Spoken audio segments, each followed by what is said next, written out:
really even get even better attention. And by the way, from what I've seen, many people who have sickle cell disease, who are suffering from it in Nigeria and who have the regular crises, regular bouts, have pain all the time, what we found out is that when they go abroad, maybe to the US or to the UK, they tend to do better. So maybe something about the atmosphere, the environment, I don't know. Maybe the fact that they don't have to deal with malaria as much in the US and the UK and other temperate regions, that they don't have it as bad. I mean, they still have it bad over there, but people in Nigeria, they tend to, and this is the reports that have been given to me, they tend to do much better when they travel abroad. Now, can everybody travel abroad? Can everybody have access to the best medical care? No. The vast majority of people living with sickle cell disease simply don't. And we have seen, like I've said, we have seen this happen over and over and over again, where people come in having had strokes, having had severe damage to one or more of their organs, or as a result of sickle cell disease. And we didn't really start with treating sickle cell patients or managing sickle cell patients. We were really, as you know, the Brain and Body Foundation is primarily focused on brain disorders. So we had things like Down syndrome, cerebral palsy, autism. They would come to us. Many of them come from other hospitals, so we were co-managing and helping to provide support along with their doctors. But as we were doing this, we now started seeing patients coming in who had had multiple strokes from sickle cell disease.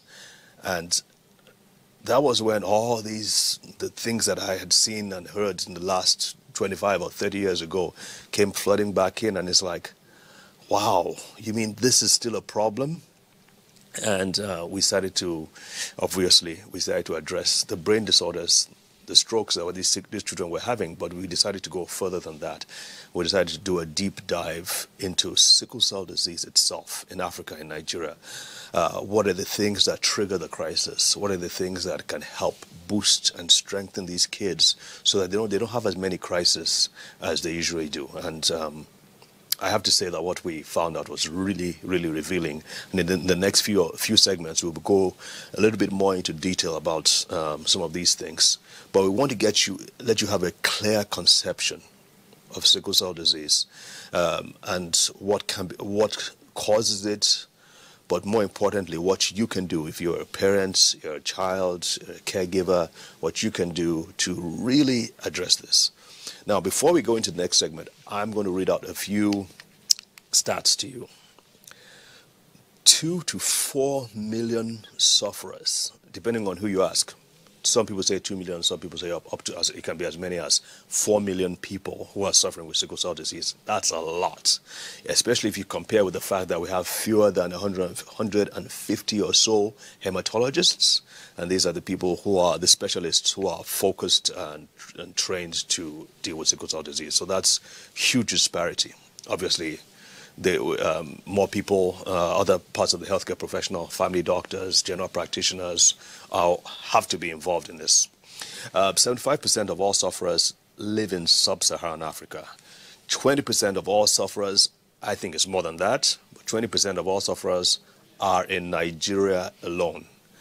There are over 150,000 new births with children with sickle cell disease joining the population every single year.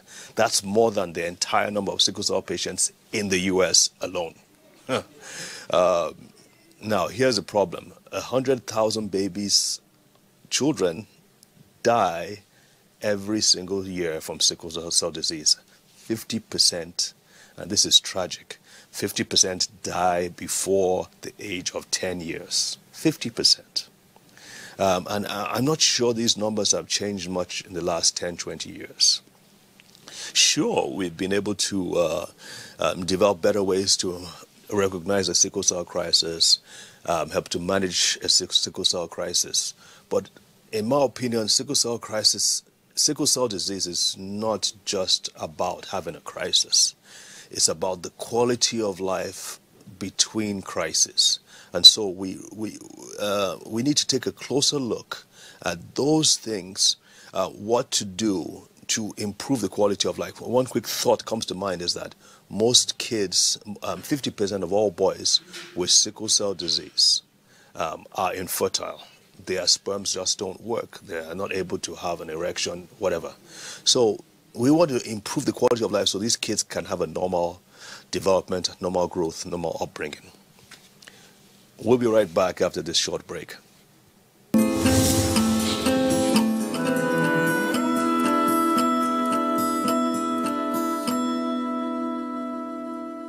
All right, welcome back to Your Health in Your Hands. And we've been talking about sickle cell disease. And in the first part, I pretty much painted a very depressing view on sickle cell disease.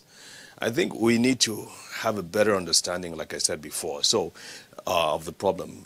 I'm going to title this segment Anatomy of a Crisis. And basically, we're going to talk about what happens when a child or an adult has a crisis.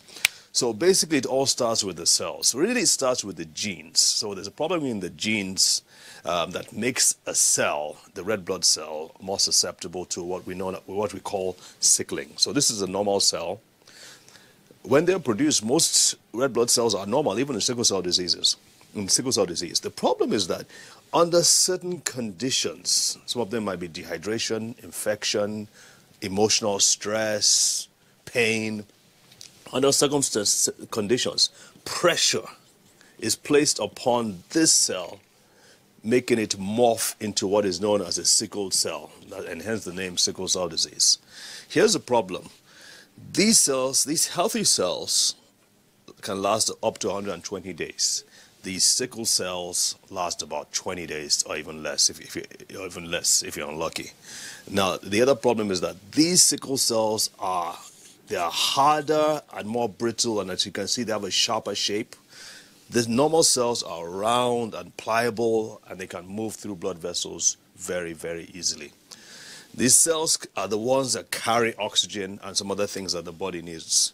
Therefore, you can easily see that once it becomes sickled, it can't do what it's supposed to do as well. So one of the problems, obviously, is that many times patients with sickle cell disease, and when they're having a crisis especially, they lack oxygen. So oxygen is a really good form of therapy for them. That's just by the way. So once it forms a sickle-shaped cell, one of two things can happen. And basically, the two of them happen simultaneously. Usually one predominates over the other. I have a whole family of kids, 4 kids. The first one, what happens here is that this cell ruptures. You can see it basically disintegrates. And what happens is that when it disintegrates like that, it sets up a whole chain of reactions in the body. The body reacts to it because it releases a lot of the things that were supposed to be inside the cell. It's released into the system. Some things like iron, things like heme, and I'm not going to go into the biochemistry too much, but these chemicals can cause damage. They're not supposed to be out in the open like that. They're supposed to be contained within the cell.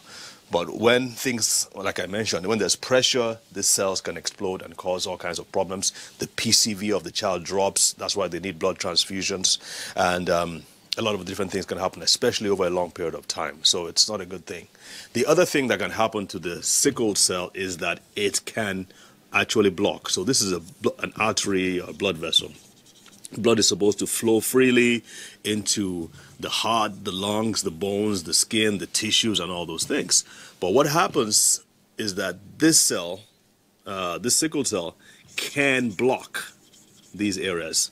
Once blood flow to any part of the body is affected, once blood flow is affected, the first thing the cells do in that affected area is to start screaming for help.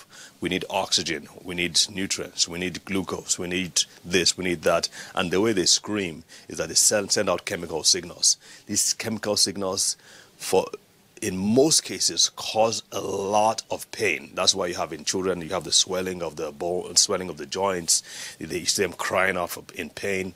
It's actually the body that is releasing those chemical signals that cause the pain. Because it's like we are not getting enough oxygen, we're not getting enough nutrients, and therefore do something about it. And the way the body does something about it is that it alerts you, and there's pain, there's swelling, there are also other things that obviously some of you may know about. It's not a very good sight. Where we're concerned, the area we're concerned in is the organs that are extremely important. And so the concern is that the kidneys, over a period of time, the kidneys can become damaged over a period of time. This is the brain. I mentioned earlier on that we started seeing children with strokes as a result of sickle cell disease. So you can think about it. The blood is supposed to flow to this part of the brain, and if the blood gets blocked, if the blood flow gets blocked, the brain cells can die off if it's not addressed quickly enough. These are the lungs. What we know is that over a period of time, the lungs begin to get damaged over a period of time because they're not getting enough oxygen, they're not getting enough blood flow. And so many kids you see with sickle cell disease, they tend to wheeze, they tend to have difficulty breathing. They certainly don't have as much energy as other kids do. They can't play football as much, for instance. Over time, the lungs begin to get scarred if nothing is done about it quickly. The heart too, this is the heart here, the heart too can get affected. This is a picture of the bones. Osteomyelitis, an infection and damage to the marrow of the bones is another problem that can arise as a result of sickle cell disease. But again, you got to look back at what happens at the beginning. The problem is that these cells in these children that have sickle cell disease and adults are more susceptible to pressure. They are more susceptible to pressure, and that changes them from a normal, nice, pliable, elastic cell to a less elastic cell, to a really hard, brittle cell, which can easily either disintegrate, and cause problems within the system, or it can block the arteries. I don't know which one is worse. I've spoke to my hematologist friends. In some kids, for whatever reason, they tend to go this way. In other kids, they tend to go this way. But they all sort of happen in the same child. It's just that one predominates over the other. And so that's the problem that we see in sickle cell disease. So obviously the solution is really to say, well, what can we do to ensure that this transition doesn't happen? What can we do to ensure that even if this transition happens, what can we do to ensure that it doesn't cause blockage? And even if that happens, what can we do to make these organs more healthy? I mean, you may think that this is impossible, but from my experience, almost nothing is impossible. We've seen some tremendous results just from helping the body, protecting the body, restoring the body. We've seen some tremendous results from that, and we hope we can share this with you more. We'll be right back, so don't go away.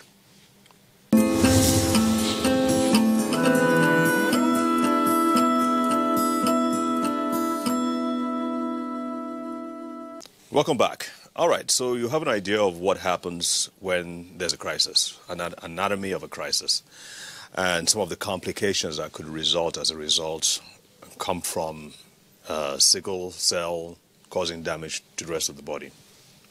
What can be done about it? Well, I'm not a sickle cell disease expert. I'm not a hematologist. However, I'm hoping I can share a few ideas with you. We are going to bring hematologists and other experts to these programs.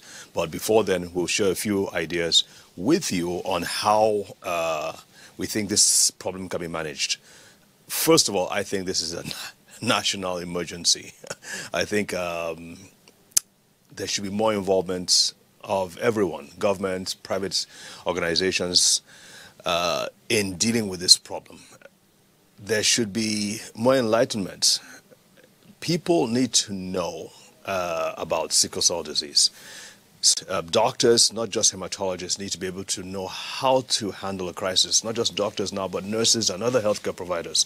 One of the key things with a crisis is setting up fluids and giving fluids, because that's what helped to open up the blood vessels more. As you saw, one of the problems with the crisis is that the blood vessels get blocked, and so the blood flow is not good enough, and so the kids don't get enough oxygen, they don't get enough nutrients to their tissues. Bottom line, education, education, education for the healthcare professionals as well as the public at large.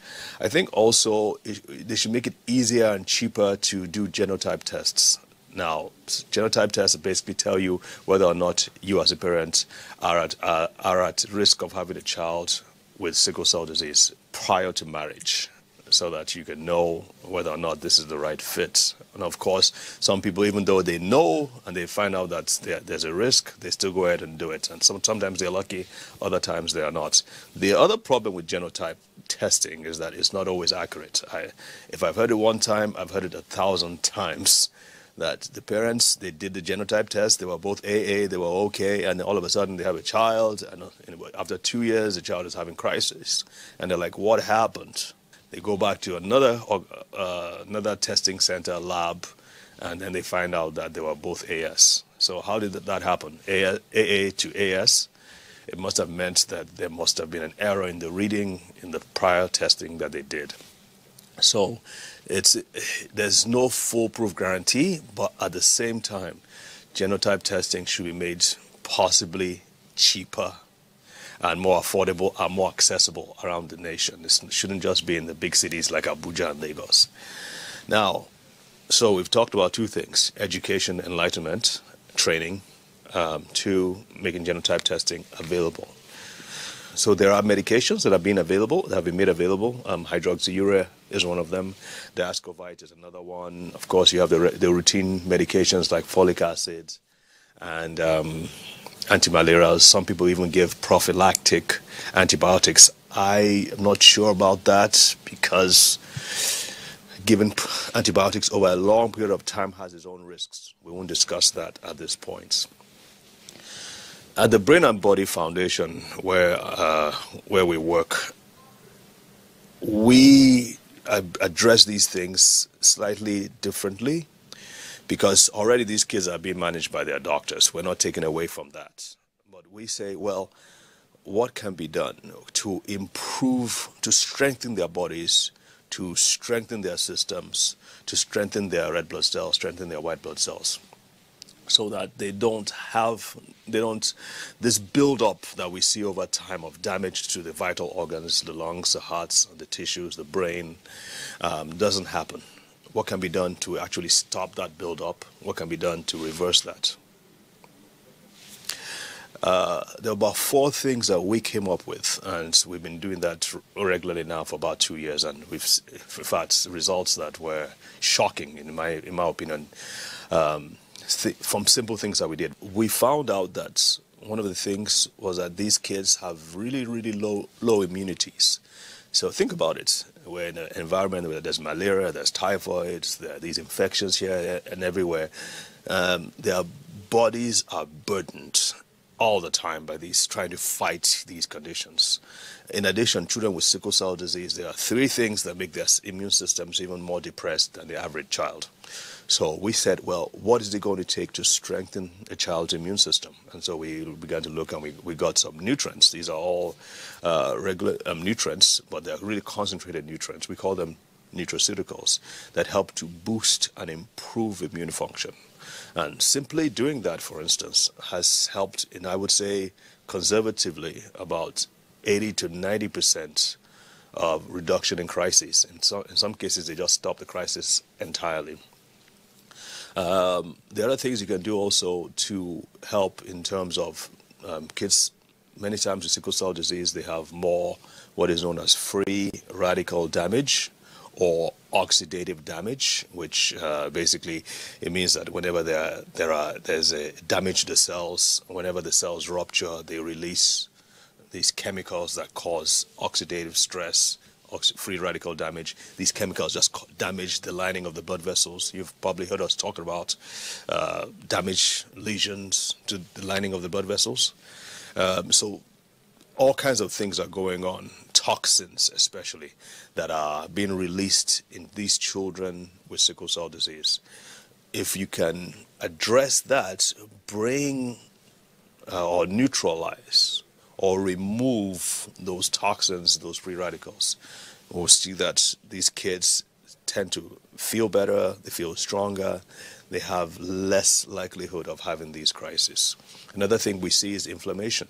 When we see these kids have inflamed lungs, inflamed blood vessels, inflamed in certain parts of the brain and other vital organs. A good anti-inflammatory, not the non-steroidals, but nutrients. There are nutrients that can actually act as anti-inflammatories. Another thing you want to think about is vitamin D3. We've talked about vitamin D3 a lot in the past.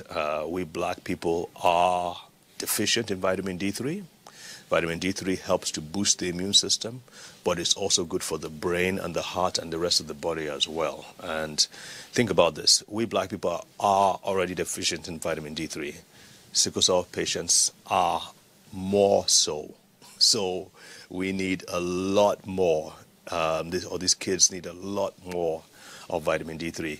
The recommendation, in my opinion, for levels of vitamin D3 that is available to be used on a daily basis, the recommendation, in my opinion, is way, way, way too low. I take up to 2,500 international units of vitamin D3. Anyway, we're going to have to wrap up now, but just think about what we talked about. There are things that can be done, and be sure to bring your child over to the center. We'll be glad to see you.